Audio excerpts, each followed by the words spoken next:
ప్రపంచ చేతుల పరిశుభ్రత దినోత్సవము, గ్లోబల్ హ్యాండ్ వాషింగ్ డే. అంటే మనము చేతులను శుభ్రంగా కడుక్కోవాలి.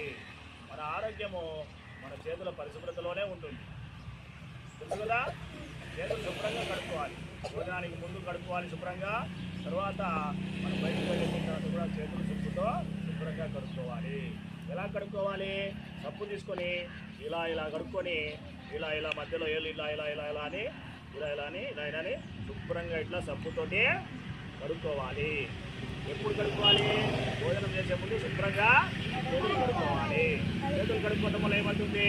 మన చేతుల్లో ఉన్నటువంటి గోళ్ళల్లో ఉన్నటువంటి మురికి బయటికి వెళ్ళిపోయి చేతులు శుభ్రంగా ఉంటాయి. కాబట్టి చేతుల పరిశుభ్రతను ప్రతిరోజు మనము పాటించాలి. మన ఆరోగ్యము మన చేతుల పరిశుభ్రతలోనే ఉంటుంది. కాబట్టి ప్రతి ఒక్కరూ చేతుల పరిశుభ్రతలను పాటించి సగము ఆరోగ్యంగా ఉంటాము, సగం జబ్బులను కూడా దూరం చేసుకోవచ్చు. జబ్బులు కూడా రాకుండా ఉండాలంటే చేతుల పరిశుభ్రత పాటించాలి. మనమందరము చేతుల పరిశుభ్రత పాటిద్దామా?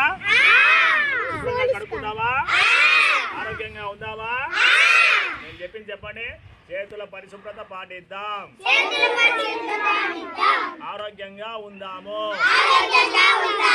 చేతులు శుభ్రంగా కడుగుదాము, ఆరోగ్యంగా ఉందాము, చేతులు శుభ్రంగా కడుగుదాము, ఆరోగ్యంగా ఉందాము, చేతుల శుభ్రత పాటిద్దాము, ఆరోగ్యంగా ఉందాము. చేతుల శుభ్రతే ఆరోగ్యానికి తొలి మెట్టు. Okay, very good.